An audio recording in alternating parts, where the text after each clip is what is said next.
Bonjour à toutes et bonjour à tous, ici c'est Mary de B et aujourd'hui on se retrouve pour les pronostics de WWE SummerSlam. Mais avant de vous parler plus en détail de cette carte de folie et de ce SummerSlam, je tiens tout d'abord toutes et tous à vous remercier pour la vidéo spéciale 1 an sur YouTube qui vous a énormément plu. Il y a eu des likes, il y a eu des partages, il y a eu des commentaires, donc franchement merci à vous tous.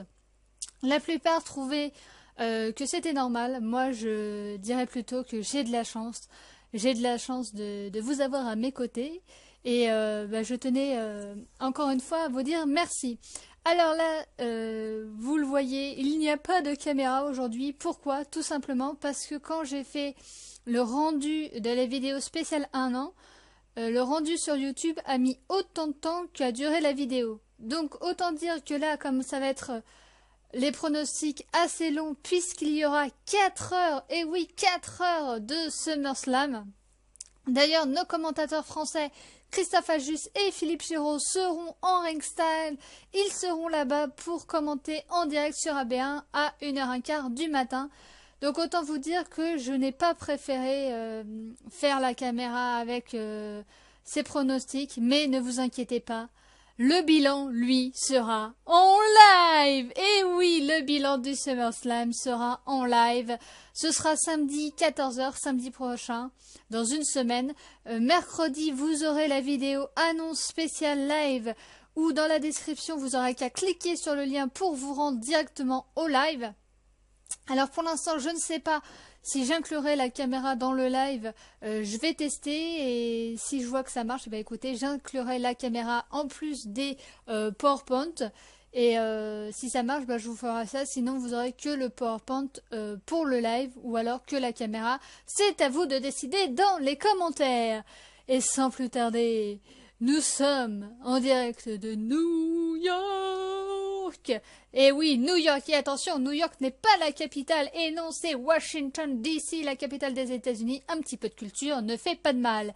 Et on commence avec le guest host de SummerSlam, ce sera Jon Studd, celui qui est en main de Daily Show. Donc, est-ce qu'il sera aussi utile ou pas que le Miz? Parce que souvenez-vous, mon Miz avait fait le guest host de SummerSlam.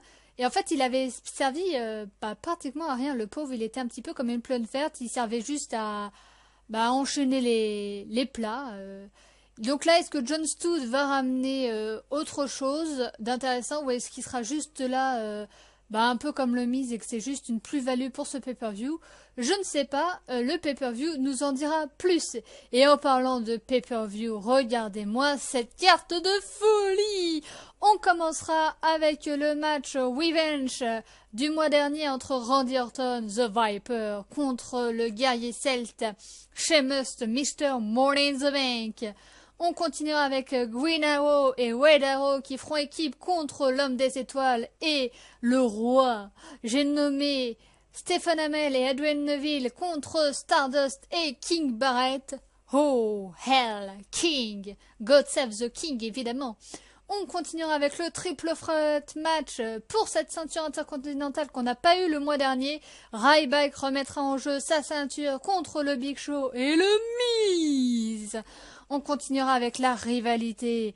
Ce sera la guerre des familles. La famille Wyatt d'un côté, la famille Shield. J'ai nommé Bray Wyatt, Luke Harper contre Roman Reigns et Dean Ambrose, le Lunatic Fringe.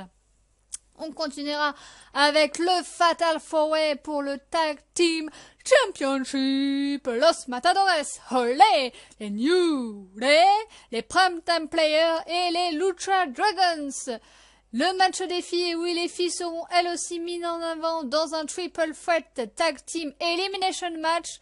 Team Paige avec Paige, Charlotte et Becky Lynch. Team Bella avec Nikki et Brie et Alicia Fox. Et Team Bad avec Sasha Banks, Naomi et Tamina.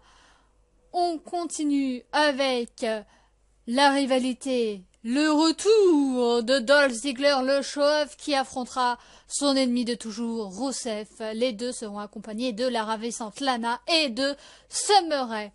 On aura aussi la rivalité qui se poursuit entre Kevin Owens et Cesaro. Et attention, on continue, et oui, puisqu'il y a encore des matchs entre le champion des États-Unis, John Cena, qui affrontera le champion du monde de poids lourd WWE, Seth Rollins.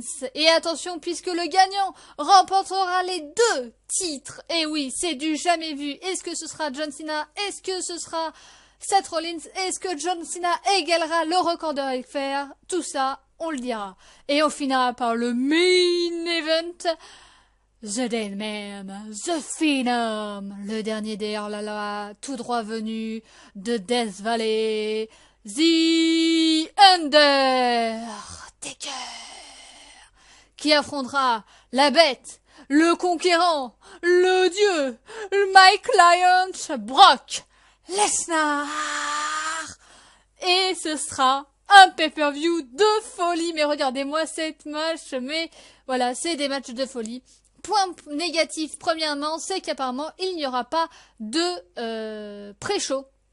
En tout cas, pas de match durant le pré-show. Je trouve ça dommage, parce que un grand show comme ça, surtout qu'il y a 4 heures, je trouve ça dommage qu'il n'y ait pas de match de pré-show. Mais peut-être qu'ils vont ajouter un match de dernière minute. Si c'est le cas, peut-être que je vous le ferai, ça dépendra du match, peut-être pas. En tout cas, voilà, gardez peut-être ça un petit peu un coin de votre tête. On commence par le premier match, puisque c'est ça, entre Randy Orton, The Viper, et le guerrier celte Sheamus, Mr. Money in the Bank. Alors, je ne vous ai pas fait de PowerPoint pour cette rivalité, parce que c'est juste le match revanche du mois dernier.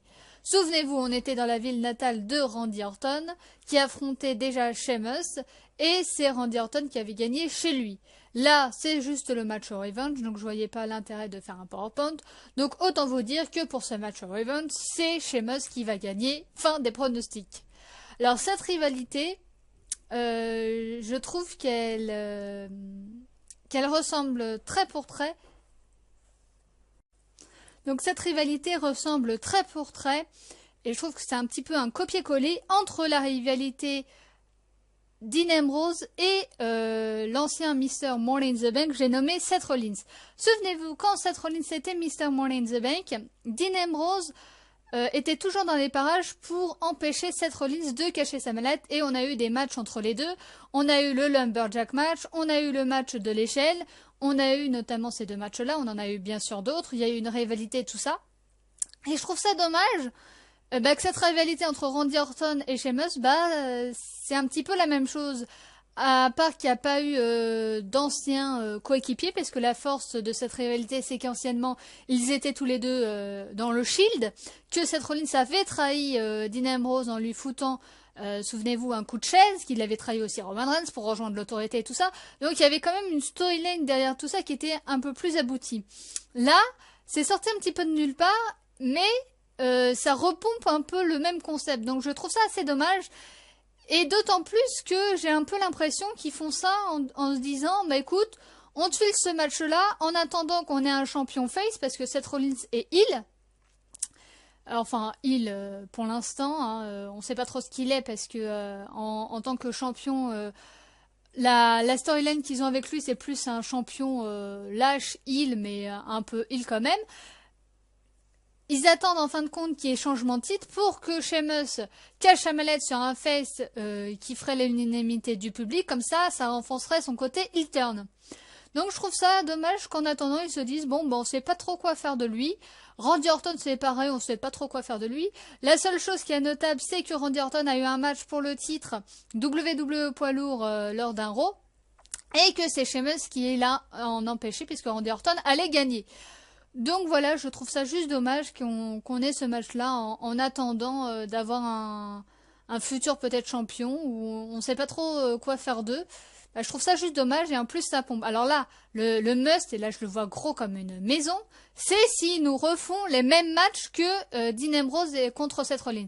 S'ils nous font un Lumberjack match, puisque là la rivalité va se continuer, ce sera Sheamus qui va gagner, par tombée je suppose.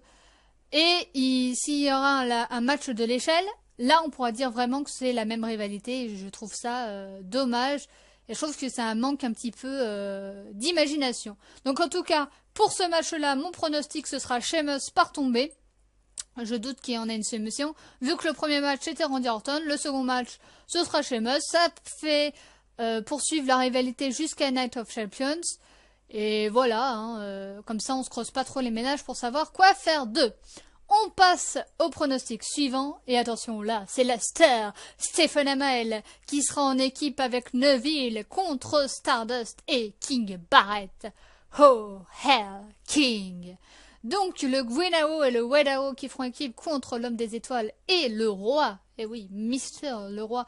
Donc là, je me suis concentrée plus sur Stephen Amell, puisque c'était lui un petit peu la guest star. Donc Stardust a commencé à s'occuper un petit peu de Stephen Amell quand il était dans le public. Un jour, il s'approchait de lui et tout ça, on sait pas trop pourquoi. Après, il a voulu chercher un héros en la personne de Neville. Malheureusement, Neville l'a déçu, puisqu'il n'a pas su remporter sa chance pour le titre WWE Poids Lourd, et que selon Stardust, c'était à cause du public qui lui avait demandé de refaire son radaro. Et donc Neville les écoutant, c'est comme ça qu'il l'a perdu.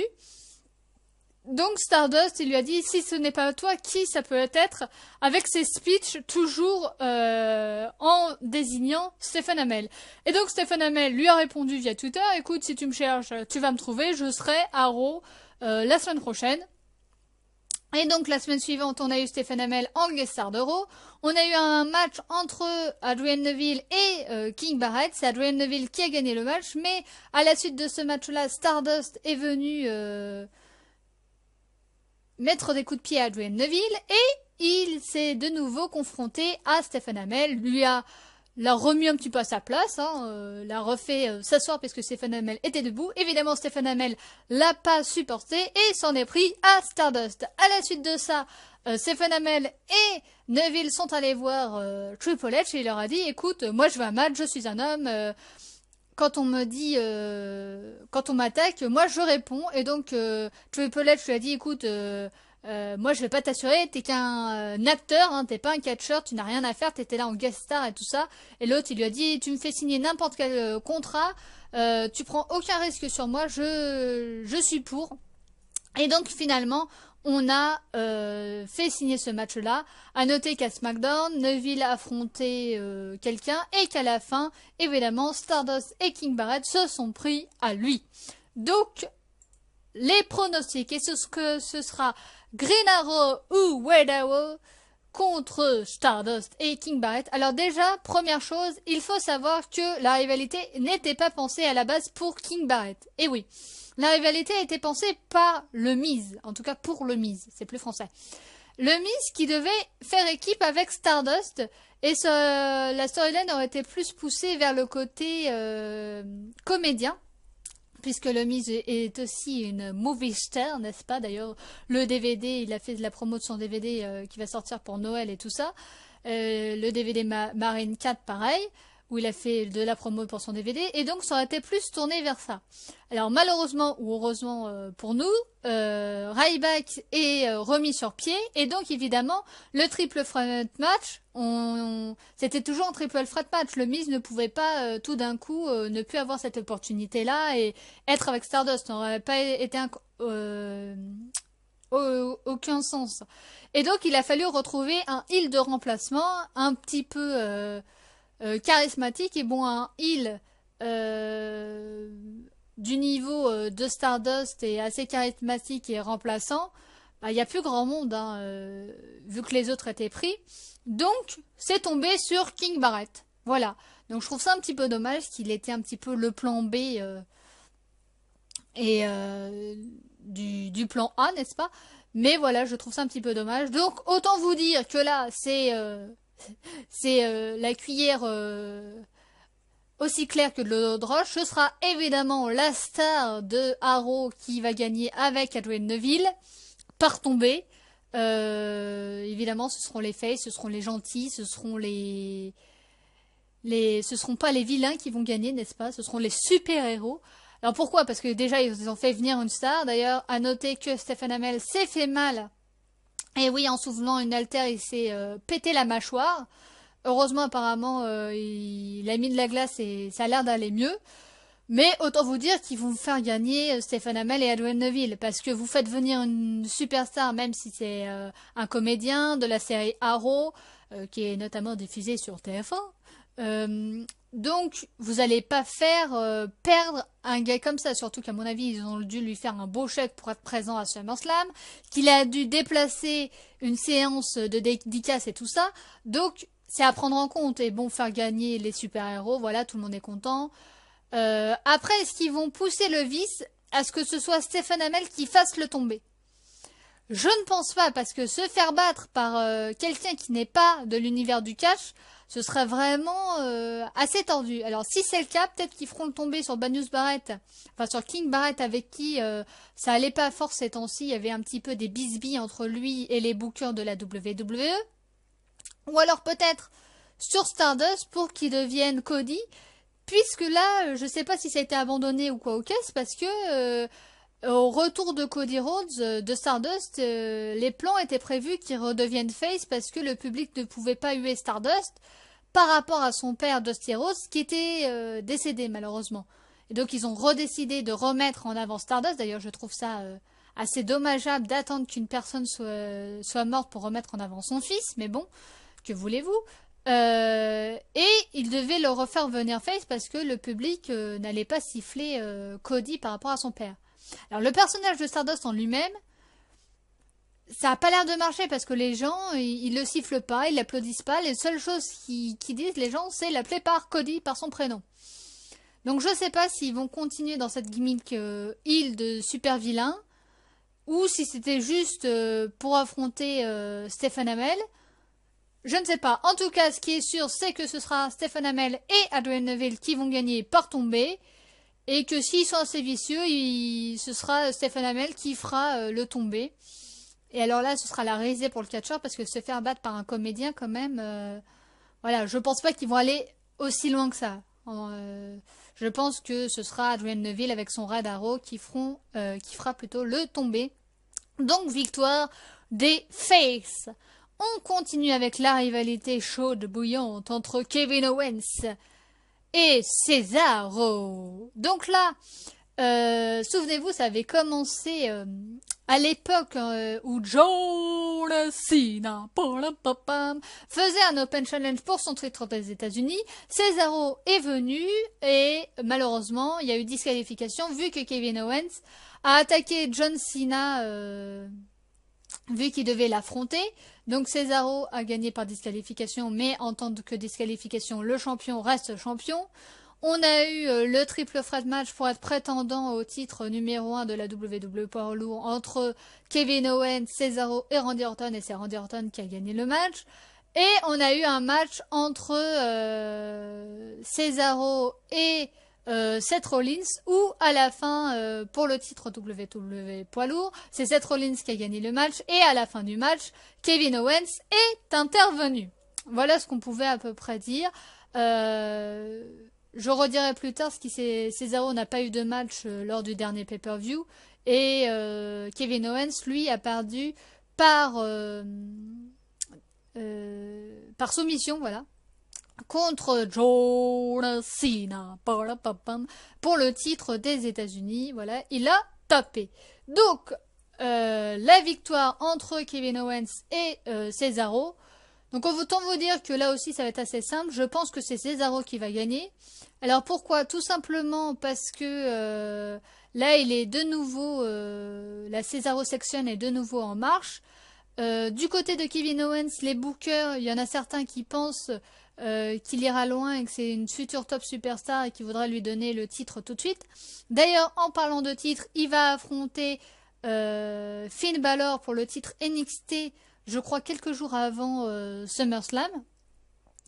Mais il y en a d'autres qui pensent que Kevin Owens n'est pas au niveau. D'ailleurs, c'est pour ça qu'à Raw, Randy Orton a fait une blague par rapport à son poids en disant qu'il en avait pris, qu'il avait un petit peu d'embonpoint.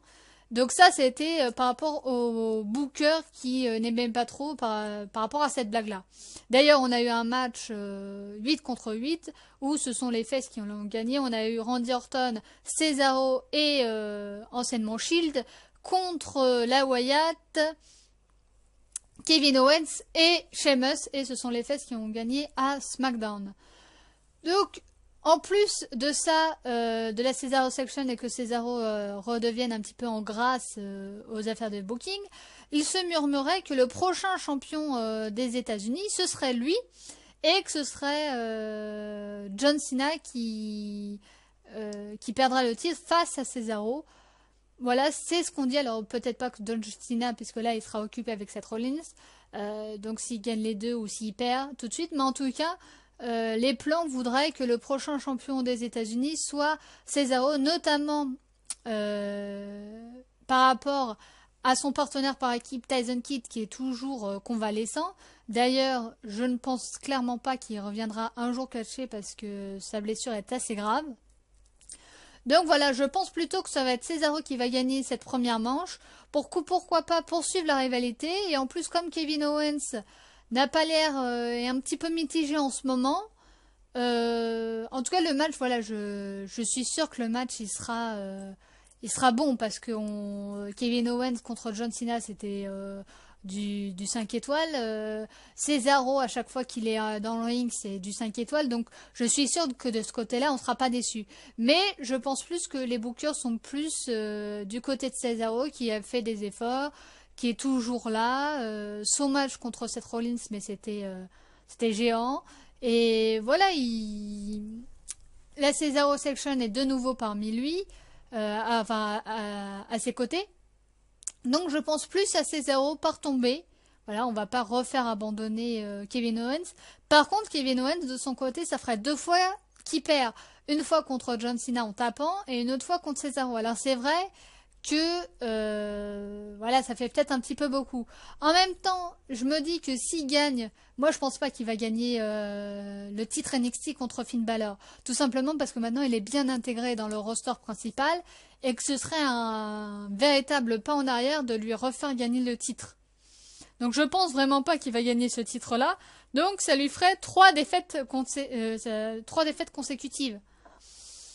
Donc voilà, c'est pour ça que je suis assez mitigée parce que 3 défaites, c'est beaucoup. Mais bon, je pense pas qu'ils vont faire perdre Cesaro parce que Cesaro est tellement bien apprécié en ce moment. Kevin Owens, bon, il a son petit comité de fans, mais moi, Cesaro, quand il arrive, on voit les pancartes, Cesaro Section et tout ça. Je pense qu'ils vont faire plus gagner Cesaro lors de ce premier match et qu'on aura, pourquoi pas, la feud qui se poursuit ou c'était juste comme ça pour mettre Cesaro et Kevin Owens dans le match, sinon ils n'auraient pas eu de match. Voilà, donc Cesaro par tomber. Je vais rester sur ma première impression. On continue avec le Triple Threat match pour le titre intercontinental. Ryback contre le Big Show contre le Miz. Donc, le mois dernier, on devait avoir ce match-là et finalement, Ryback s'était blessé au genou.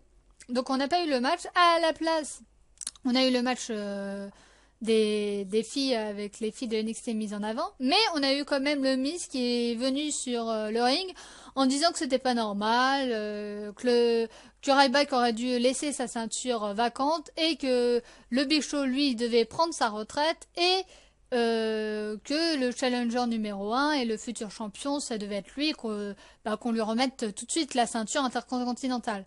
Sur ce, Big Show est venu, lui a foutu un KO punch et est reparti. Donc on a eu Big Show contre le Miz avec victoire du Big Show. Et lors de Raw, on a eu le Miz TV avec le retour de Daniel Bryan et le retour de Ryback. Ryback qui était là et qui a fait sensation puisqu'il a mis dehors le Big Show et il a fait un coup de la corde à linge à Miz. Après on a eu un match entre Ryback et le Big Show, je crois, si je me souviens bien, à Raw. En tout cas, victoire. Non, il n'y a pas eu de match, je crois, avec Ryback. Bon, bref, je m'en souviens plus, mais bon, c'est pas très grave. Donc voilà, il s'est pas passé grand chose puisque Ryback était absent et qu'il est revenu au Raw de la semaine dernière. Donc ceci explique cela. Et la rivalité, c'est elle était un petit peu mise de côté en attendant le rétablissement de Ryback. Donc, est-ce que ce sera Ryback qui conservera son titre, le Big Show ou le Miz? Bon, écoutez, comme le mois dernier, il n'a pas pu défendre son titre, résultat, ça fait 2 mois qu'il est champion, mais il n'a jamais défendu son titre.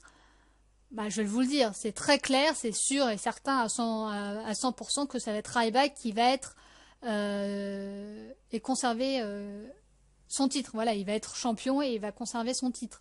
Voilà, je ne vois pas ça autrement. On ne va pas lui retirer son titre alors que il vient à peine d'être établi.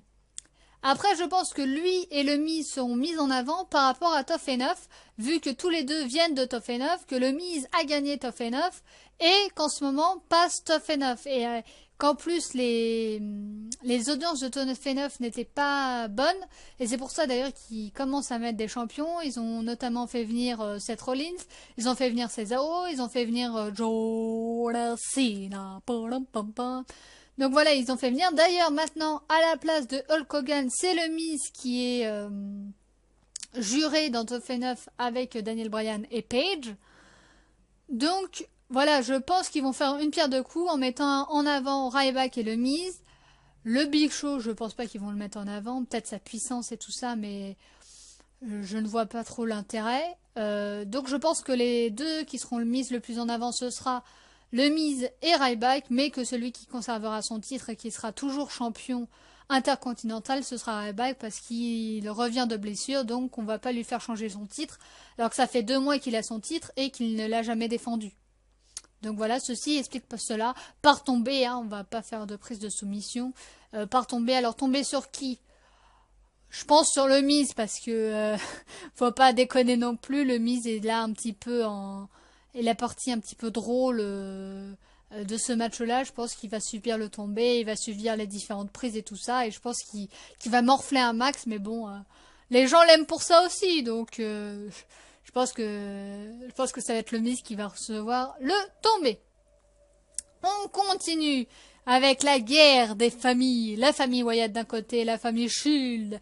J'ai nommé Bray Wyatt et Luke Harper contre Roman Reigns et Dean Ambrose.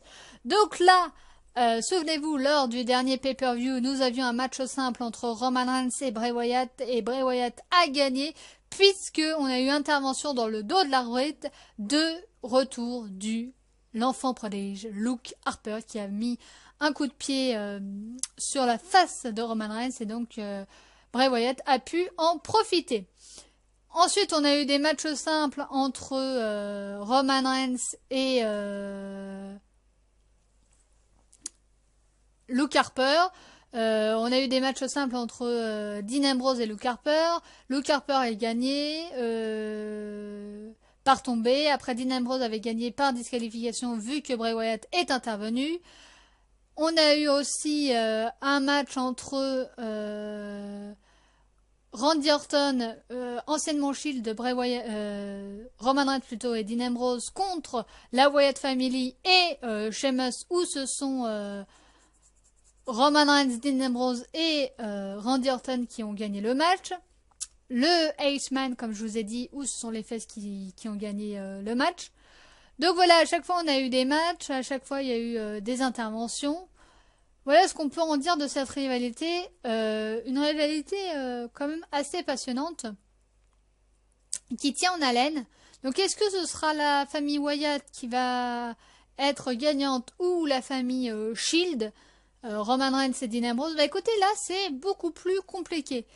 Parce que au début, certaines rumeurs disaient qu'au lieu d'un match 2 contre 2, on aurait dû avoir un match 3 contre 3, avec l'arrivée du 4e membre de la Wyatt Family, puisque je vous rappelle que le 3e membre de la Wyatt Family est actuellement blessé. Donc on aurait dû avoir un 4e membre de la Wyatt Family qui aurait fait son apparition du côté de la Wyatt, et du côté de l'anciennement Shield, on aurait dû avoir le retour de Sting. Donc ça aurait fait Sting, Roman Reigns et Dean Ambrose contre Luke Harper, Bray Wyatt et le 4e membre de la Wyatt Family. Et on ne sait pas pourquoi ce 4e membre n'est jamais apparu. Donc, est-ce qu'ils font faire venir le 4e membre lors de ce match-là pour causer une distraction et gagner comme ça? C'est tout à fait possible. Après, pour le retour de Sting lors de ce SummerSlam, je ne pense absolument pas. Malheureusement pour tous les fans de Sting, parce qu'ils ont tellement mis l'accent sur la revanche entre l'Undertaker et Brock Lesnar qu'il faut que aucun match ne parasite cet événement et que le main event soit vraiment la touche finale et que ce soit l'attraction, le show stealer de ce SummerSlam. Donc ils vont pas faire revenir Sting, qui a une gimmick à peu près similaire à celle de l'Undertaker, alors que tous les yeux devraient être rivés sur l'Undertaker. Par contre, faire venir le 4e membre du Shield, ou pourquoi pas Eric Rowan si jamais il est de nouveau sur pied, mais les dernières infos donc seraient fausses. Pourquoi pas alors Eric Rowan, intervention et faire gagner du coup la Wyatt Family. Mais ça ressemblerait beaucoup trop à ce qui s'est passé le mois dernier. Donc moi je me dis que comme Bray Wyatt a gagné une première fois, là ce serait logique que ce soit du coup Roman Reigns et Dean Ambrose qui gagnent. Malheureusement, c'est plus... ils ont gagné à SmackDown. Bon, c'était un combat en équipe, les Faces ont gagné. Là, je sais pas s'ils vont lui faire gagner une deuxième fois, alors qu'ils ont déjà gagné à SmackDown. Bon, c'était un combat à 8, mais ils avaient gagné. Donc ce serait bizarre quand même qu'ils gagnent quand même une deuxième fois consécutive. Après, faudrait pas non plus que Roman Reigns perde trop en crédibilité, puisqu'apparemment, c'est toujours les plans sont toujours là. Le prochain champion WWE poids lourd après cette remise, ce serait lui. Là, ce serait juste une passade pour que les gens détestent plus le champion actuel, qu'ils le trouvent lâche et qu'ils le trouvent bref que des défauts, et que Roman Reigns, lui, redevienne en quelque sorte apprécié du public. C'est en train de marcher puisque, souvenez-vous déjà lors de la première affrontement avec Bray Wyatt, Anyone But You, ça avait déjà marché, c'était assez loin. Et donc le public était du côté de Roman Reigns. Donc là, c'est vrai que s'il perdait une deuxième fois consécutive, ça ferait beaucoup. Donc je pense, ma balance va venir plus vers le côté Dean Ambrose, Roman Reigns. Et pourquoi pas, après le match du coup, ou pendant le match, peut-être une intervention ou d'Eric Rowan qui serait de nouveau sur pied, ou alors du 4e membre de la Wyatt Family, et du coup, qui perdent par disqualification. Donc Roman Reigns et Dean Ambrose gagnent par disqualification. Et du coup, que la feud se poursuive avec cette fois-ci un match 3 contre 3 à Night of Champions, entre les 3 membres du Shield et les 3 membres de la Wyatt Family.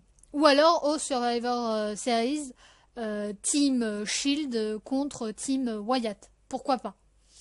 Mais voilà, je vais plus être Roman Reigns et Dean Ambrose. Mais à ce moment-là, je mettrais par disqualification avec l'arrivée du 3e membre du Shield, alors ou Eric Rowan, ou alors le 4e membre du Shield, qu'on ne connaît pas encore. On continue avec le Fatal 4-Way pour les Tag Team Championship entre Los Matadores, olé, les New Day, les Primetime Players et les Lucha Dragons. Donc là, qu'est-ce qui s'est passé? Le mois dernier, les Primetime Players affrontaient les New Day et ils ont conservé leur titre. Ensuite, on a eu un match entre Los Matadores et les Primetime Players. Los Matadores qui ont gagné le match à cause de l'intervention des New Day. On a eu les Los Matadores contre les Lucha Dragons et c'est les Lucha Dragons qui ont gagné ce match, mais toujours à cause de l'intervention des New Day. Et on a eu les New Day contre les Los Matadores, je crois, avec victoire des New Day. Et il y avait les Primetime Players qui étaient aux commentaires. À Raw, on a eu les New Day qui ont gagné contre Los Matadores. Donc voilà, à peu près ce qu'on pouvait dire de cette rivalité. C'est vrai que cette rivalité, le point négatif, c'est qu'elle est pas très passionnante parce qu'il s'est pas passé grand-chose. Il n'y a pas eu vraiment d'intervention et de mise en avant, à part la mise en avant évidemment des New Day. D'ailleurs, ça me fait un petit peu peur parce que je me dis s'ils sont autant mis en avant, peut-être que c'est parce que ça veut dire rechangement de titre et de nouveau les New Day champions. Or moi, je les supporte pas les New Day, ça m'horripile. Surtout Xavier Woods quand il est aux abords du ring et qu'il arrête pas de gueuler partout. On n'entend que lui, quoi. On peut même pas se concentrer sur le match. Et du coup, je pense aussi c'est du fait que toutes les équipes sont face, sauf les New Day. Parce que Los Matadores, ils sont plutôt face. Les Luchadores, elles sont face. Les Primetime Players, pareil, ils sont face. Il y a que les New Day qui sont heel. Donc il y avait qu'eux qui pouvaient intervenir dans les matchs des autres.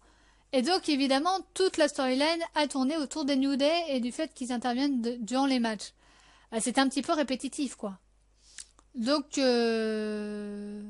au moins on a un Fatal 4-Way par équipe. Moi, je vous l'avais dit déjà à l'époque, on aurait sûrement un Fatal 4-Way parce que je voyais pas comment ils allaient pour pouvoir faire autrement. Je pense quand même que les Primetime Players vont conserver leur titre parce que ça fait 2 mois. Voilà, c'est pas assez pour faire un changement de titre. Surtout qui sont plutôt bien appréciés. Surtout que ça se voit qu'ils en volent. Diane Young et Titus O'Neil, ça se voit sur le ring qui s'éclatent et tout ça. Donc je pense quand même qu'ils vont conserver leur titre. Après, voilà, la seule chose que je voudrais pas, c'est revoir les New Day champions. Pour les deux autres, écoutez, les dernières rumeurs, c'était que normalement, c'était les Lucha Dragons les suivants, mais qu'ils avaient déçu lors de l'Elimination Chamber match pour le titre tag team, et que du coup, on avait donné le titre tag team au Primetime Player. Donc je pense pas, surtout qu'ils n'ont pas été si mis en avant que ça, je pense pas du coup qu'on les mette champions tout de suite. Alors peut-être plus tard. Los Matadores, écoutez, moi j'aime plutôt bien ce qu'ils font. Et les Lucha Dragons, pareil. Les New Day, malgré que j'aime pas leur gimmick, faut avouer que sur un ring, ils sont assez convaincants. Surtout Biggie et Kofi, hein, parce que Xavier, voilà, il est un petit peu à la ramasse. Mais je pense vraiment que les Primetime Players vont conserver leur titre, pas retomber, parce qu'il n'y a pas le temps de faire des prises de soumission, et qu'ils vont conserver leur titre, parce que ça fait que 2 mois qu'ils sont champions. On poursuit avec cette fois-ci le Triple Threat Match Tag Team Elimination Match entre la team Paige, PCB, Paige Charlotte et Becky Lynch contre la team Bella, Nikki Bella, Brie Bella et Alicia Fox contre la team Bad, The Boss, Sasha Banks, Tamina et Naomi. Alors là, première déception. Alors là, vous allez me dire, mais oui, c'est géant. Un match à élimination, ça veut dire que enfin les filles vont être mises en avant et que le match va durer longtemps. Eh bien non, que nenni, puisqu'on a appris lors de SmackDown que si une des filles se faisait éliminer dans une équipe, c'était toute l'équipe qui se faisait éliminer. Donc autant vous dire que ça perd totalement de son intérêt, parce que ça aurait été beaucoup mieux que ce soit qu'il reste plus que 2 filles dans l'équipe et qu'il en reste plus qu'une et que finalement l'équipe soit éliminée et on continue comme ça. Je trouve ça dommage que dès que la première fille se fasse éliminer, toute l'équipe se fasse éliminer. Donc ça c'est déjà la première mauvaise nouvelle. Je vous dirai ensuite la deuxième mauvaise nouvelle. Donc on a eu des matchs entre les différentes protagonistes. On a eu Brie Bella contre Charlotte et Becky Lynch et c'était Charlotte qui a gagné par soumission. On a eu Sasha Banks contre Paige et c'est Sasha Banks qui a gagné par soumission. On a eu Nikki Bella contre Becky Lynch et c'est Becky Lynch qui a gagné par soumission. Et on a eu Brie Bella contre Tamina et c'est Brie Bella qui a gagné avec le catfight. Donc voilà à peu près ce qu'on a eu. On a aussi eu Brie Bella contre qui est venu sur le ring. Ah oui, à Raw, on a eu Brie Bella contre Charlotte, non, contre Becky Lynch, contre Sasha Banks, et c'est Brie Bella qui a gagné le match. Donc là, est-ce que ce sera la team PCB, la team Bella ou la team Bad? Donc Becky Lynch, Charlotte, Paige ou la team Bella, Nikki Bella, Brie Bella, Alicia Fox ou la team Bad, Tamina, Sasha Banks et Naomi. Donc la deuxième mauvaise nouvelle, c'est que malheureusement, Nikki Bella souffre du dos. Voilà, c'est une mauvaise nouvelle. La bonne nouvelle, vous allez me dire, c'est qu'elle ne défend pas son titre. Eh oui! Alors ça, c'est une bonne nouvelle. Non, hein, c'est du second degré, hein, hashtag humour. Voilà, mais j'en ai marre. Hein. Heureusement que la nuit des champions, c'est pour bientôt. Et encore à ce moment-là, je ne sais même pas si la nuit des champions cette année, ça égalera le record d'Edgely pour qu'on passe finalement à une autre championne. Ou pas encore, il faudra entendre encore le prochain pay-per-view, ça veut dire les Survivor Series au mois de novembre. Mais voilà, la mauvaise nouvelle, c'est qu'elle souffre du dos. Donc, autant vous dire que je pense que la première équipe à se faire éliminer, ce sera la team Bella. Surtout que Brie Bella a gagné lors du Raw, donc je pense pas que là, ils vont gagner. Donc, ça va se jouer entre la team PCB et la team Bad. Après, il faut savoir que je pense que Sasha Banks aura une opportunité, aura à défendre son titre NXT plutôt lors du pay-per-view NXT Takeover. Donc, est-ce qu'elle va conserver son titre NXT ou est-ce qu'elle va le perdre et au profit de qui? Je ne sais pas contre qui elle se bat. Donc, c'est pour ça, je ne sais pas trop si elles vont être mises en avant pour gagner vu qu'elle est déjà championne NXT, surtout si elle a conservé son titre. Donc si elle a conservé son titre, ce sera la team PCB qui gagnera le match par soumission parce qu'on a vu que pratiquement des prises de soumission lors de cette storyline. Donc le match se gagnera par soumission. Surtout que Tamina, voilà, je pense que le maillon faible dans cette team bad, c'est Tamina qui est plus là avant en tant que garde du corps, mais maintenant qu'elle est remise en avant, je trouve qu'elle elle n'est pas remise trop totalement en avant parce que c'est surtout Naomi et Sasha Banks qui catchent. J'ai envie de dire encore heureusement parce que quand on l'a vu catcher, je trouve qu'elle a beaucoup perdu quoi. Elle a toujours cette niaque et cette force et tout ça. On voit quand même que c'est une Samoane hein, et que mais voilà, je trouve quand même qu'elle a perdu et que son heure, malheureusement, il est passé, quoi. Et de l'autre côté, on a Becky Lynch, Paige et Charlotte. Autant vous dire que je pense que ce sont elles qui vont gagner. Premièrement, parce que Paige est dans Top 9. Deuxièmement, parce que malgré tout, oui, parce qu'elles viennent de NXT, voilà, il y en a deux qui sont de NXT de ce côté-là, et qu'on aura eu le pay-per-view NXT Takeover quelques jours avant SummerSlam. Donc en plus, ils pourront faire la comparaison. Donc j'espère franchement que ce match-là, il va être à la hauteur et qu'on va voir vraiment de belles choses et à la hauteur du match de Diva qu'on aura eu à NXT Takeover. Parce que là, ça va être très flagrant. On va pouvoir vraiment faire la juxtaposition et vraiment faire la différence entre les deux. Donc je pense vraiment que si Sasha Banks conserve son titre NXT, ils vont pas plus la mettre en avant que ça, puisque déjà elle est championne NXT. Par contre, c'est vrai que si elle perd son match et qu'elle perd sa ceinture, du coup, je serai plus tentée par la team Bad. Mais je vais dire la team PCB, puisqu'il y a deux personnes du NXT. Il y a une personne qui est dans Top 9, donc c'est que du gagnant. Faire le rapprochement avec NXT TakeOver, faire le rapprochement avec Top 9, bref, pour la WWE. C'est que du plus, donc je vais dire team PCB par soumission sur la team Bad. Et je pense que celle qui prendra la soumission, ce sera Tamina. Parce que c'est la moins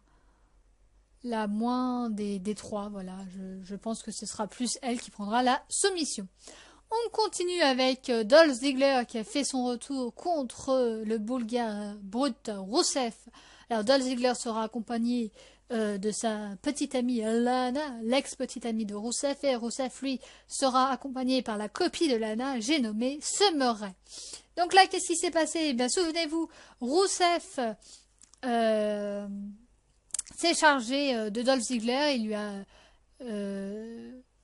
il a un peu tabassé, mais en fin de compte, c'était une storyline parce que Dolph Ziggler devait tourner un film. D'ailleurs, je ne sais pas à l'heure actuelle s'il a fini de tourner le film ou pas. Donc en fait, c'était pour l'éloigner du ring et tout ça pour qu'il tourne le film. Mais la storyline a continué avec entre Summer Rae et Lana. Storyline donc à côté. Donc Summer Rae a mangé du poisson pourri. Elle a eu en cadeau de la part de son nouveau petit copain Rousseff un chihuahua qu'ils ont appelé Dolph Ziggler et un poisson qu'ils ont appelé Lana. Donc Lana, évidemment, elle est venue, elle a mis une baffe à Summer Rae et elle a fait manger le poisson à Summer Rae et elle est repartie. Donc évidemment, Summer Rae s'est vengée en faisant la prise de Rousseff, la collade. Et donc, on a eu un match, deux matchs entre Mark Henry et Rousseff. À chaque fois, c'était Rousseff qui gagnait le match. Mais lors du second match, Lana est remontée sur le ring. Elle a dit de venir. Elle a frappé Summer Rae. Elle a dit à Rousseff de venir. Et au moment où Rousseff est venu sur le ring, évidemment, qui était de retour? Dolph Ziggler. Et c'est ainsi qu'on a eu le match qui s'est confirmé entre Dolph Ziggler et Rousseff. Alors, première chose qui... Je trouve ça dommage, c'est pourquoi ne pas nous mettre un match tag team mixte entre d'un côté Rousseff et Summer Rae et de l'autre Lana et Dolph Ziggler. Voilà. Alors peut-être parce que ils ont décidé de faire ce match tag team en second match. Peut-être. Mais ça aurait été bien, je pense, de voir Lana catcher. Je pense que tout le monde attend que ça. En tout cas, là, je pense très clairement que ça va être Ziggler qui va gagner ce match. Alors pourquoi? Tout simplement parce que il revient, donc pourquoi le faire perdre alors qu'il vient juste de revenir? Voilà, tout simplement, par tomber, hein, on va pas non plus par soumission. Je pense pas que Dolph Ziggler connaisse en plus une prise de soumission. Donc voilà, je pense qu'il va gagner par tomber, que la feud va se poursuivre, et j'aimerais bien que le prochain match soit Dolph Ziggler Lana contre Rousseff Summer Rae, ou alors Lana directement contre Summer Rae, mais au moins qu'on ait ce match là, qu'on voit Lana en action. Donc je pense là la seule chose qui me permettrait de dire que ce soit Rousseff qui gagne, c'est que le film dans lequel tourne Dolph Ziggler en ce moment n'est pas fini et qu'en fin de compte ils l'ont juste laissé pour qu'il soit présent lors de SummerSlam, parce que d'après Lana il aurait dû revenir après SummerSlam. Mais je crois que d'après les dernières infos, le film a pris du retard et tout ça, et c'est pour ça qu'il a pu se rendre disponible avant. Donc, peut-être que le film, que les scènes où il devait tourner dans le film, il a tout fait, ou peut-être justement qu'il n'a pas tout fait et qu'il devra de nouveau s'absenter. Mais d'après ce qu'il a dit au micro et tout ça, alors après c'est peut-être du fait, qu'est-ce qu'il a dit au micro? Il a dit je suis bien de retour et tout ça. Ça m'avait manqué, donc je pense vraiment que son film c'est fini, ou en tout cas pour l'instant c'est fini, et que du coup vu qu'il vient à peine de revenir, je ne vois pas trop l'intérêt de tout de suite le faire battre contre Rousseff. Donc je pense que ça va être Dolph Ziggler vainqueur par tombée. Après il se peut aussi, alors là c'est une idée comme ça que j'ai eue, peut-être que va y avoir Dolph Ziggler contre Rousseff, bon ça c'est sûr, mais que peut-être durant le match il y aura Summer Rae qui tentera d'intervenir, que Lana empêchera Summer Rae d'intervenir, et que Jon Studd vienne, et que en fin de compte le match qu'on est 1 contre 1 au début devienne un match mixte entre Summer Rae et Rousseff contre Lana et Dolph Ziggler. Et je pense que si on a ça, d'autant plus de faire gagner Dolph Ziggler, puisque c'est le premier combat de Lana. Je pense que si on a ça, du coup, ça fait 2 fois plus de chances de faire gagner Dolph Ziggler parce qu'il y a Lana. Donc je pense vraiment qu'on aura ça. Donc voilà, première possibilité, on a juste un match simple et c'est Dolph Ziggler qui gagne parce qu'il vient de revenir. Deuxième possibilité, Summer Rae s'en charge, Lana s'en charge, Jon Studd arrive et nous dit que maintenant c'est un match mixte et que le combat recommence, c'est un match mixte et Dolph Ziggler et Lana gagnent le match par tombée. Et tombée de Lana du coup parce que pour la mettre elle en avant. Voilà les deux théories. Dans tous les cas, Dolph Ziggler vainqueur par tombée. Et on continue, et c'est presque la fin, avec John Cena, qui affrontera le champion du monde de poids lourd de la WWE, Seth Rollins. Et attention, ce sera un title versus title match où les deux titres seront en jeu et où le vainqueur remportera tout. Et le perdant, il n'aura plus que ses yeux pour pleurer. Donc là, il s'est pas passé grand chose. Donc John Cena, lors du dernier main event, il a affronté Kevin Owens et il a conservé son titre puisqu'il a fait abandonner Kevin Owens. Seth Rollins, lui, il a affronté Brock Lesnar et il a conservé son titre grâce à l'intervention d'un certain Undertaker. Le lendemain à Raw, John Cena est monté sur le ring face à Seth Rollins et lui a dit de fermer sa bouche, que c'était l'homme qui faisait le titre et pas l'inverse, et que le vrai champion dans ce ring c'était lui et pas Seth Rollins. D'ailleurs, John Cena a fait taper Seth Rollins. Seth Rollins lors d'un Raw a combattu John Cena pour c'était à ce moment-là pour le titre des États-Unis et il a cassé le nez de John Cena. Donc John Cena était parti. Pendant ce temps-là, Seth Rollins a fait les Open Challenge. Il y a eu Adrian Neville. Il a battu Adrian Neville. Il a battu Randy Orton grâce à l'aide de Sheamus. Et il a défié John Cena pour un match contre lui à SummerSlam. Et John Cena, lui, a répondu dans Tough Enough, oui, j'accepte ton défi. Enfin, c'est pas vraiment lui qui a répondu, c'est Daniel Bryan. Donc, Seth Rollins lui a dit ah, t'es toujours pas là et tout ça. Tu m'as répondu par Tough Enough, t'as même pas le courage d'être en face de moi et tout ça. Bref, on a eu la signature de contrat entre les deux. Et là, John Cena lui a dit qu'il était 15 fois champion WWE poids lourd, qu'il comptait bien être 16 fois champion du monde WWE poids lourd, que Seth Rollins avait une grosse responsabilité puisqu'il devait protéger l'ancien, le présent et le futur. Donc en fin de compte, toute la pression était sur lui puisque Triple H lui avait fait confiance et que le mentor de Triple H était Ric Flair.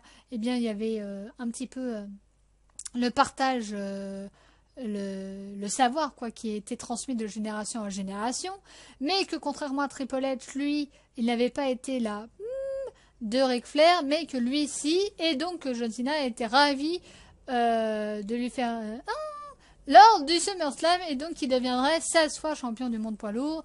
Il a donc signé le contrat et est reparti. Donc voilà en gros la rivalité. Donc, est-ce que ce sera John Cena qui aura les deux titres, ou est-ce que ce sera Seth Rollins? Bah écoutez, là c'est très très compliqué parce que Seth Rollins, voilà, moi je n'aime pas du tout Seth Rollins, mais Seth Rollins qui gagne les deux titres, ça pourrait renforcer son côté heel avec le titre WWE poids lourd et le titre des États-Unis. Après, moi personnellement, je ne vois pas trop l'intérêt d'avoir un titre aussi majeur que celui-là et d'avoir un titre mineur des États-Unis.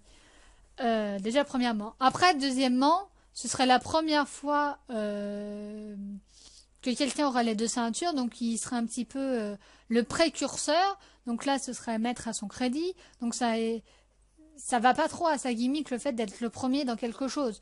Parce que Seth Rollins n'a pas vraiment été... bon, il vous dira le contraire.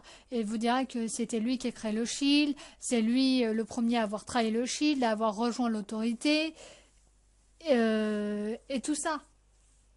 Mais c'est vrai que gimmickment parlant, je vois pas trop l'intérêt, à part le fait de renforcer son côté heel et d'avoir une statuette avec les deux ceintures. Oui.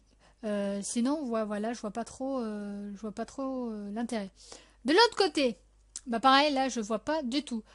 Pourquoi John Cena aurait les deux titres? Alors déjà, pareil, ce sera la première fois que quelqu'un ait les deux titres, mais en plus de ça, et alors là, ça va faire crasser des dents, c'est que si John Cena a le titre WWE poids lourd, s'il l'obtient à la fin de ce match-là, il égalera officiellement le record de Ric Flair avec 16 titres mondiaux. Bah, apparemment, ça n'a pas l'air de déranger Ric Flair qui avait donné une interview et qui lui a dit le fait que John Cena dépasse mon record, ça me dérange pas. Oui, mais ça dérange beaucoup de fans. Donc, voilà, je sais pas. Après, comme je vous ai dit, je pense qu'ils ont tout misé sur le main event de la soirée, à savoir l'Undertaker, Brock Lesnar. Ils en ont fait des caisses d'ailleurs. D'ailleurs, je pense qu'ils en ont fait un petit peu trop. Pour être honnête, même moi, fan de l'Undertaker, j'en avais marre que toutes les semaines, ils nous fassent la même promo. Oui, 20 ans, 20 ans il a régné en maître, il est indomptable, c'est lui l'Undertaker quand il arrive, vous avez des frissons dans le dos et tout ça. Pendant 20 ans, on demandait si la série allait continuer ou pas. Finalement, elle a continué. Et là, tout d'un coup, il y a eu Brock Lesnar, il lui a pris la série. Et quand on a vu l'Undertaker s'en prendre à Brock Lesnar, on s'est dit, ça y est, c'est sa revanche et tout ça. Bref, voilà, ils en ont fait 10 fois trop. Même en étant fan de l'Undertaker, je l'avoue. Donc, voilà, ça éclipserait totalement le match Undertaker-Brock Lesnar. Parce que qu'est-ce qu'on parlera le lendemain? On parlera de la première fois qu'un garçon comme Seth Rollins a les deux titres et a sa statue, ou on parlera du fait que John Cena a égalé le record de Ric Flair. Donc dans qu'un dans l'autre, on parlera de tout, sauf du match entre Brock Lesnar et l'Undertaker. Donc, voilà. Après, il faut savoir qu'il y avait certaines rumeurs qui disaient que lorsque John Cena ne serait plus champion des États-Unis, il le referait partir dans les main events autour de la ceinture poids lourd. Donc peut-être qu'ils font ça aussi pour voir la réaction des gens, si les gens sont contents ou pas que John Cena traîne autour du titre. Bon, là, il est toujours champion des États-Unis, mais qu'il ait une opportunité pour le titre WWE poids lourd, je pense qu'ils font ça pour voir la réaction des fans, même si je pense que ce ne sera pas du tout le main event. Comme je vous dis, pour moi, le main event, ce sera Brock Lesnar contre l'Undertaker, mais ce match-là, à mon avis, ce sera l'avant-dernier match. Je pense qu'ils font ça aussi pour voir si la foule est prête à voir de nouveau John Cena en main eventer. Voilà. Parce qu'apparemment, les rumeurs voudraient qu'après qu'il ait pu ce titre des États-Unis, il retourne autour du titre WWE poids lourd, donc autour des main events. Moi, pour ma part, je vais voter aucun des deux. Je pense qu'il y aura intervention. Et donc, il y aura disqualification et donc que les deux champions resteront champions. Voilà. C'est un gros risque que je prends parce que c'est vrai que c'est une affiche de rêve. Je pense que tout le monde voit quelqu'un gagner. Mais justement, je pense que personne ne va gagner. Je pense que les deux resteront champions. Je ne vois pas l'intérêt de faire de Seth Rollins champion du monde et champion des États-Unis. Je ne vois pas l'intérêt pour John Cena d'avoir deux titres aussi, à part le fait d'égaler le record de Ric Flair. Voilà, je pense que quelqu'un va intervenir. Alors qui? Première supposition, Sheamus. Sheamus qui voit que John Cena est inconscient et qui intervient un petit peu comme avait fait Seth Rollins dans le match Roman Reigns, Brock Lesnar, qui intervient et qui cache la mallette. Ça, je pense pas parce que ça referait penser au match Roman Reigns, Brock Lesnar avec l'arrivée de Seth Rollins, donc je ne pense pas. Ensuite, il faudrait déjà que quelqu'un ait gagné, par exemple, et par exemple Seth Rollins a gagné les deux titres, et paf, Sheamus arrive, cache la mallette et reprend le titre WWE poids lourd pour lui devenir champion. Et Seth Rollins n'a plus que le titre des États-Unis. Je ne pense pas. Parce que déjà, Seth Rollins en tant que champion des WWE poids lourds, personnellement, je commence à en avoir marre. En plus, c'est pas du tout dans la gimmick d'un champion heel avec le côté heel en puissance. C'est plus, ils ont plus fait ça côté lâche et tout ça. Donc un mec qui devienne comme ça, double champion et tout ça, voilà. Donc ça pourrait être chez maintenant, voilà. Je pense plutôt que ça va être Kane. Le retour de Kane. Alors pourquoi je vous dis Kane? Tout simplement parce que Kane lui aussi était parti faire un film et qu'il aurait dû être retour au même moment que Dolph Ziggler lors du Raw. Il y avait certaines rumeurs qui disaient qu'il aurait dû être là.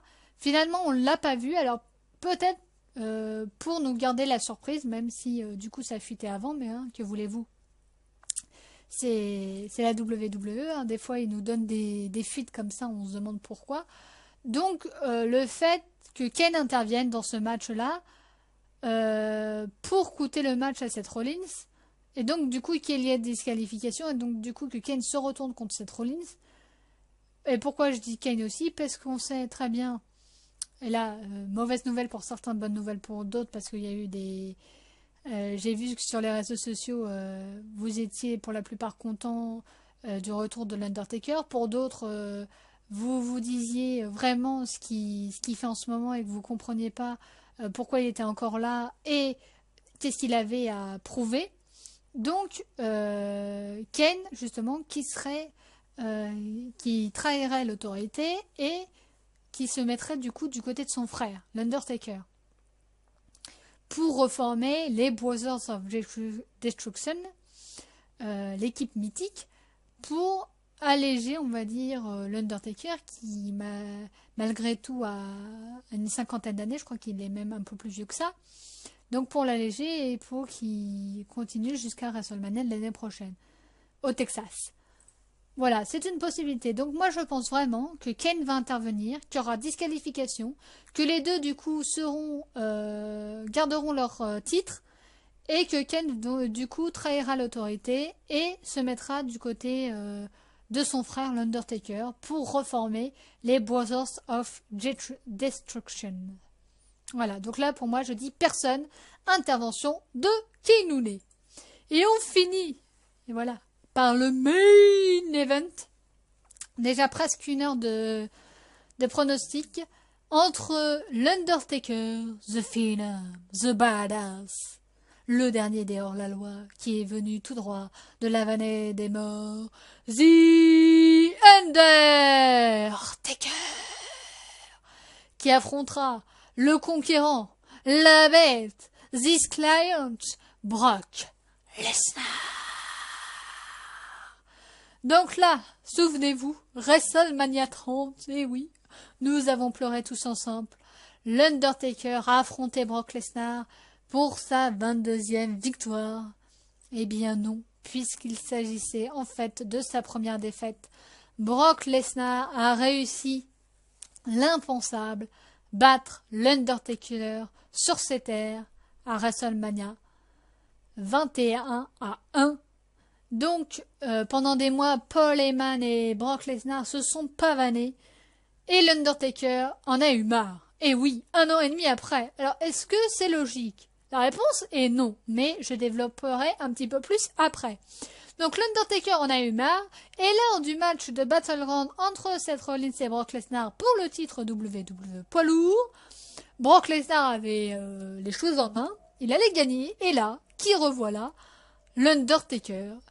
Un low blow, un chokeslam, 2 tombstones, paf, l'affaire est pliée. Du coup, l'Undertaker est revenu à Raw pour s'en prendre à Paul Heyman et tout ça. Et là, Brock Lesnar est venu aussi s'en prendre à l'Undertaker. Bref, il y a eu du bordel et tout ça. Il a fallu amener des gens de sécurité, ça marchait pas. Et on a ramené carrément tout le roster de la WWE. Et on a appris ce match-là lors du main event, la revanche de WrestleMania 30, l'Undertaker contre Brock Lesnar. Et on a eu la même chose à Raw de la semaine dernière, enfin de cette semaine, entre Brock Lesnar et l'Undertaker. Brock Lesnar était sur le ring. Paul Heyman a fait un speech. Alors là, d'ailleurs, Paul Heyman et ses speeches, c'est toujours aussi bien. Ce mec-là, il est d'un génie, mais c'est oh my god. Et qui est intervenu? L'Undertaker, paf, pareil, un low blow, un chokeslam, 2 tombstones, paf, je m'en vais. Et donc, on se retrouve avec ce match. Alors là, Brock Lesnar a promis de le tuer. L'Undertaker lui a dit qu'on ne pouvait pas tuer, ce qu'il ne pouvait pas mourir. Paul Heyman nous a dit que ce sera direction Suplex City, que la dernière fois, l'Undertaker avait eu besoin d'1 an et de staff médical, que cette fois-ci, ce sera le repos éternel pour lui, que ce ne sera pas tout simplement la fin de sa carrière, que ce sera la fin tout court. Donc, alors là, on va d'abord parler, avant de parler des pronostics, puisque pour moi c'est assez évident, on va parler de la polémique. Est-ce que l'Undertaker, est-ce qu'il fait bien d'être là ou pas? Est-ce que c'est vraiment le moment de faire perdre Brock Lesnar qui a déjà perdu par disqualification? Les gens ne sont pas pour. Hein.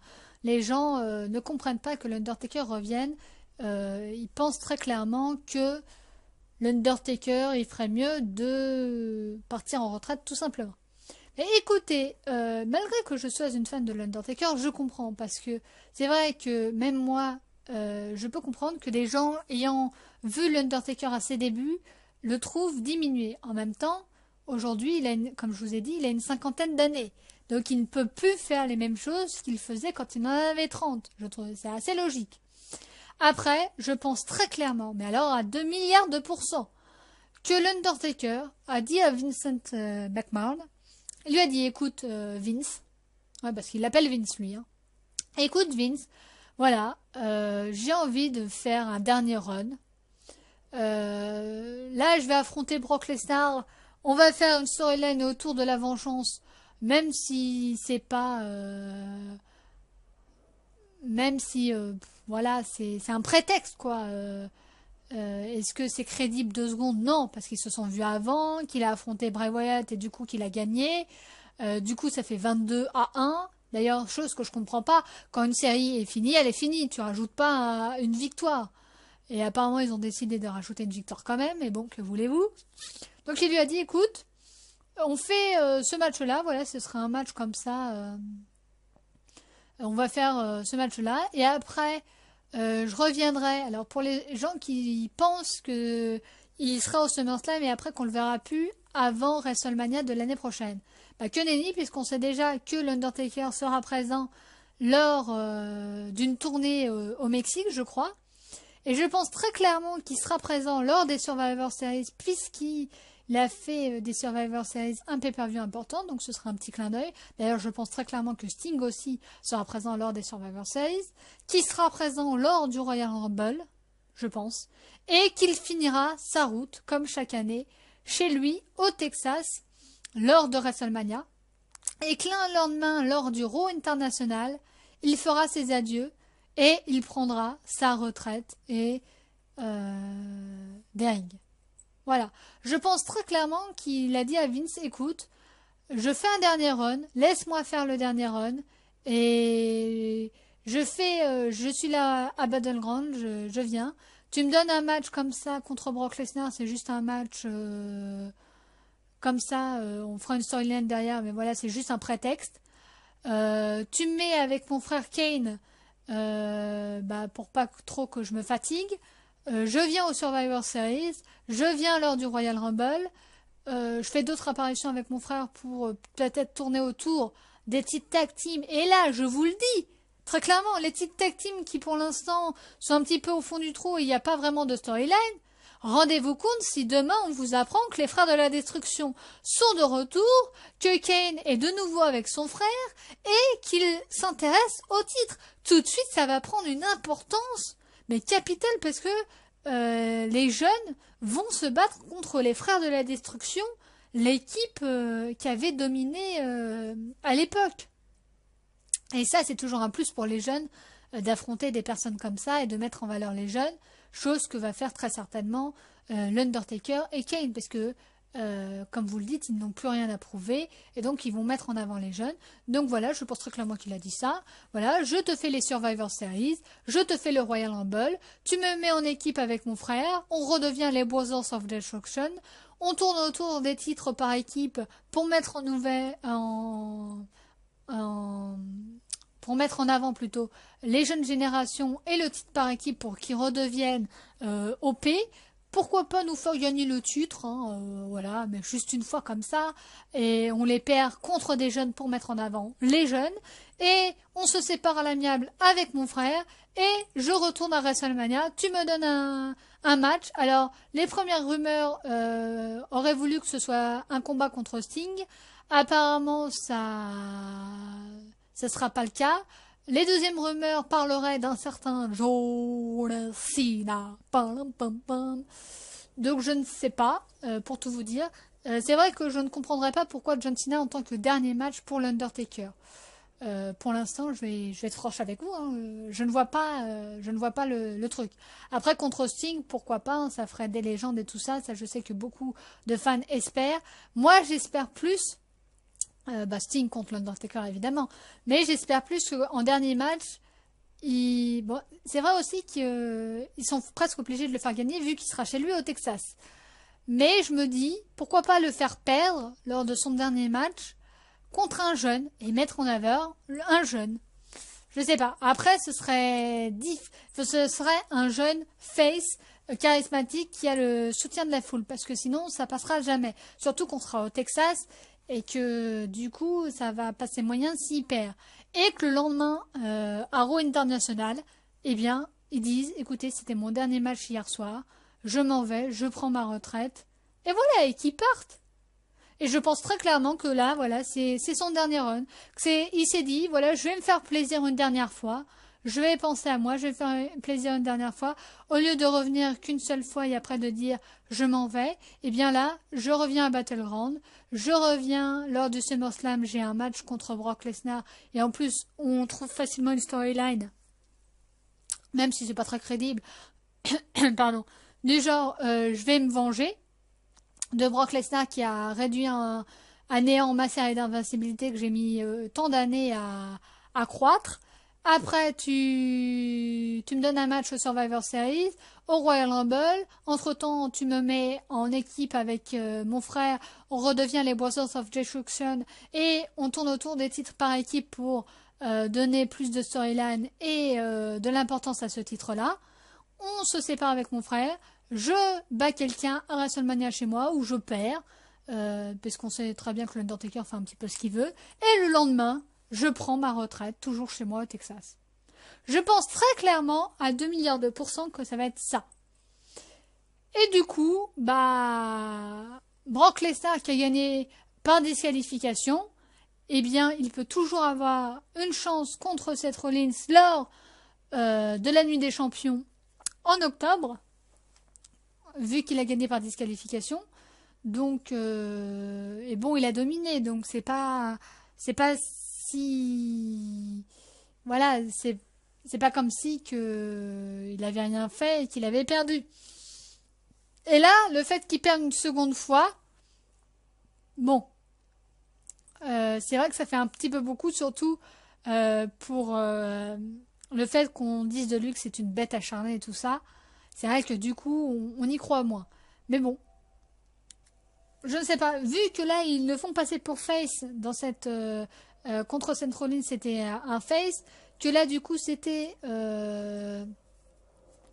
toujours un face puisque l'Undertaker l'a attaqué chez lui à Minneapolis en lui foutant un low blow et en foutant un chokeslam et de tombstone et que l'Undertaker s'est fait huer. D'ailleurs, je pense que c'était une première pour lui de se faire huer. Donc je pense que dans cette storyline, l'Undertaker est heel et Brock Lesnar est toujours face. Et du coup, il n'est plus ou moins la bête invincible que nous décrit Paul Heyman. Donc s'il perd contre l'Undertaker, c'est pas si grave que ça.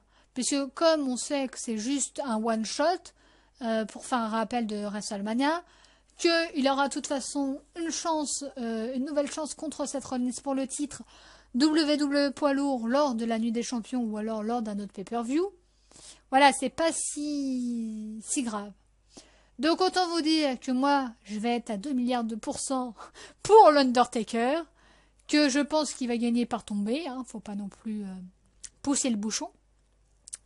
J'espère, ce que j'espère, c'est que ce soit pas le match catastrophique qu'on a eu à WrestleMania 30, parce que c'était déjà il y a 2 ans, enfin il y a 1 an. J'espère, voilà, j'espère juste que on ait un meilleur match, que l'Undertaker ne se fasse pas mal, qu'il n'ait pas de commotion comme il avait eu lors du précédent match, parce que c'était pour ça que d'ailleurs que c'était un petit peu brouillon, parce qu'il avait eu dès le début de l'entrée du match une commotion cérébrale. Que l'Undertaker soit, voilà, ne se blesse pas, voilà, c'est le plus important. Et je pense que même si le match, je pense très clairement qu'il va être bon, parce qu'ils ont tellement misé dessus, ils ont tellement fait ils ont tellement mis l'accent sur ce match-là, sur la storyline et tout ça, que peut-être on a demandé à Brock Lesnar d'être un peu plus, je sais pas, un peu moins bourrin, hein, comme on peut dire, et que l'Undertaker va mener la danse, et que peut-être on verra 1 ou 2 souplexes, voilà, pas plus, parce que je pense pas que l'Undertaker puisse en encaisser 10 milliards. Voilà. Après, j'espère vraiment que le match sera quand même bien, que Brock Lesnar sera quand même, voilà, peut-être pas à 100%, mais que à 90%. Voilà, après, c'est peut-être beaucoup demandé pour l'Undertaker. Voilà, tout ce que j'espère, c'est que le match soit aussi beau, oui, un match, aussi beau que la promesse qu'ils nous ont faite, parce qu'ils ont tellement misé dessus, que c'est vrai que si on a une parodie de WrestleMania 30 avec l'Undertaker à terre qui ne ressemble plus à l'Undertaker, c'est vrai que là je comprendrais les gens qui disent que l'Undertaker c'est trop tard, quoi, qu'il aurait fallu prendre sa retraite avant. Là je comprendrais, même moi en étant fan de l'Undertaker. En tout cas, voilà, je pense très clairement que l'Undertaker va gagner ce match, que ce match ce sera le main event de SummerSlam, et qu'on aura un beau match, j'espère, voilà, je croise les doigts. Donc voilà, écoutez, 1 heure de pronostic, autant vous dire que, comme vous l'entendez certainement, j'ai la voix mais complètement éraillée, mais écoutez, c'est pas très grave, j'ai été super contente et super ravie de vous faire ces pronostics en votre compagnie.